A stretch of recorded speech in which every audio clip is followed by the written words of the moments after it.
There is a space in almost every home that we choose to forget. It sits above our heads, silent and watchful.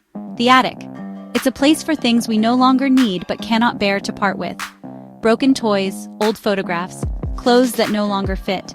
These objects hold memories, pieces of the lives lived below. But sometimes the dust that settles in an attic isn't just dust. It's the residue of forgotten moments, of secrets we thought were buried. And sometimes those secrets don't want to stay buried.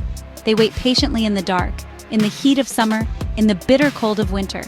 They wait for someone to climb the ladder, to pull the string, to disturb their long, quiet rest. Attics are liminal spaces, not quite inside, not quite outside. They exist between the roof and the ceiling, a buffer between our cozy lives and the vast, indifferent sky. It's a realm of shadows and strange noises. The house settles. The wind howls. A squirrel scurries across the roof. We tell ourselves these are logical explanations for the creaks and groans. We have to, because the alternative, that something else might be up there, is too terrifying to hold for long. We fill them with the ghosts of our past, Christmas decorations that only see the light once a year, a rocking chair that belonged to a grandmother long gone. Each item tethers you to another time, another life. The air up there feels different, heavier, colder. You feel like an intruder in a space with its own life and rules, a visitor in a museum of your forgotten history. You can't shake the feeling the exhibits are watching you. But what if the stories an attic holds are not your own? What if previous owners left something behind? Not furniture, not letters. Something else. Something soaked into the floorboards and rafters. Something waiting for new life, new sounds, new fears to feed on. These are the stories that truly haunt us. When we buy a house, we inherit more than wood and nails. We inherit its memories, and some memories have teeth. We begin with a story about a family who learned this lesson in the most chilling way possible. Our first story comes from the Miller family. Mark, Chloe, their 7-year-old son, Leo. They had just moved into a charming Victorian home, the kind with a steep pointed roof and a small circular window peeking out from the attic. It was their dream house, except for the attic. It was accessible only by a rickety pull-down ladder in the upstairs hallway. The space was unfinished, a chaotic maze of wooden beams, exposed insulation, and a floor made of rough, uneven planks. From the moment they moved in, Chloe felt a strange aversion to it. She told Mark it just felt sad. He dismissed it as the usual new house jitters. A few weeks after settling in, Leo started talking about his new friend. Her name was Lily. This was not unusual. Leo had always had a vivid imagination. He described Lily in great detail. She had long, dark hair and wore a white dress. She was shy, and she liked to hide. Chloe would play along, asking where Lily was. Leo would always point upwards, towards the ceiling. He'd say, "She's in her room. She's waiting for me to play." Chloe's heart would skip a beat, but she'd force a smile. Kids say the strangest things, she reminded herself. It was just a phase. The games Leo played with Lily grew more specific. He would sit at the top of the stairs, whispering to the ceiling. He'd leave his favorite toys on the floor of the upstairs hallway, telling his parents they were for Lily. One afternoon, Chloe found him trying to pull down the attic ladder by himself. He was too small to reach it, but his determination was unsettling. When she asked what he was doing, he looked at her with wide, serious eyes. "Lily is lonely," he said. "She dropped her ball, and she wants me to get it for her." A cold dread washed over Chloe. There was no ball. There was only the dark, empty space above them. That night, the noises started. Soft, rhythmic thuds from the attic. At first, Mark blamed it on raccoons. He promised to call an exterminator, but the thuds didn't sound like an animal. They sounded like a small rubber ball being bounced against a wooden floor.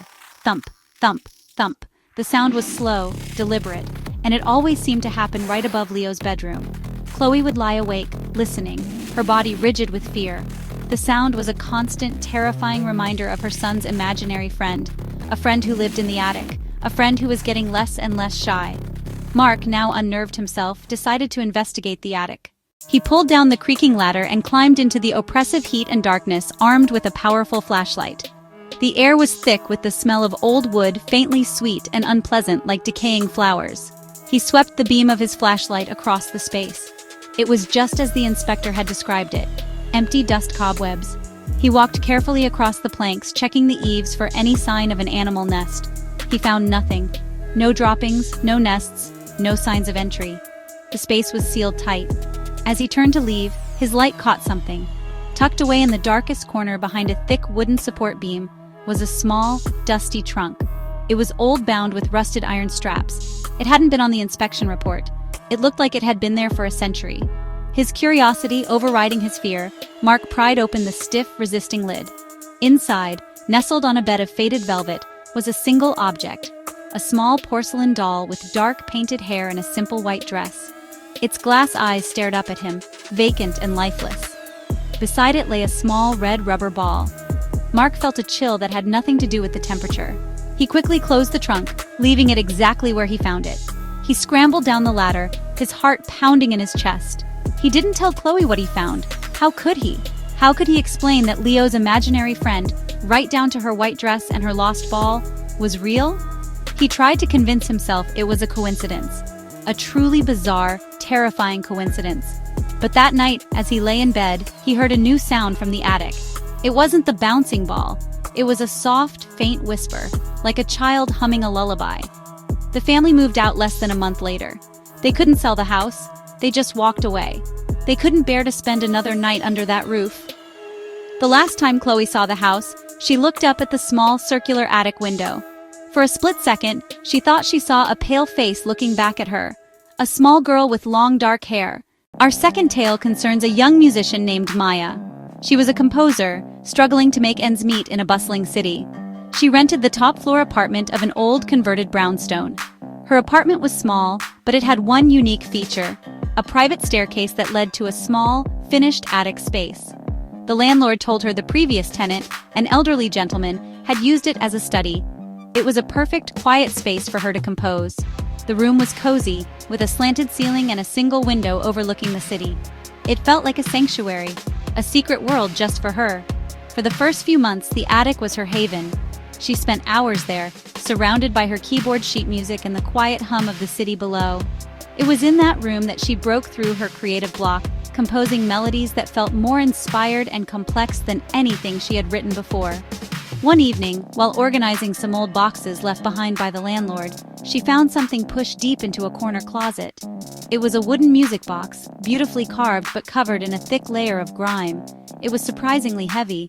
There was no key to wind it. Instead, it had a small, tarnished silver crank on the side. Curious, she cleaned it off and turned the crank.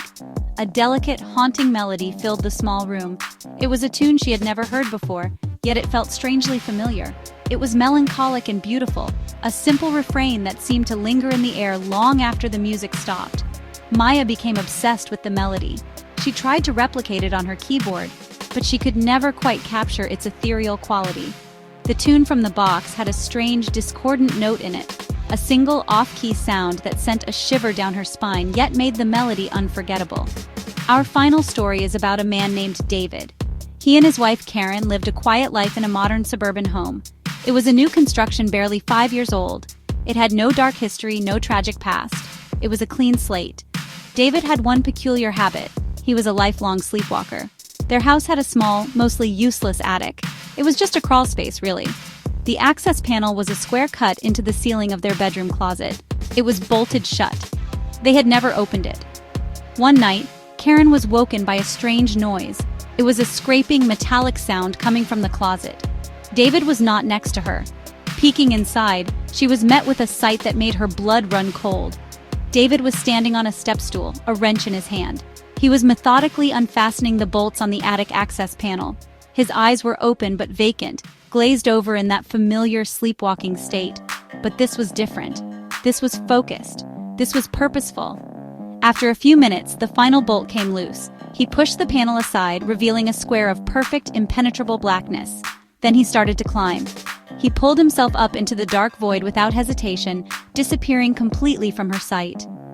Driven by fear and curiosity, Karen decided to check it herself. One day while David was at work, she took the wrench, unbolted the panel herself. With a flashlight, she peered inside.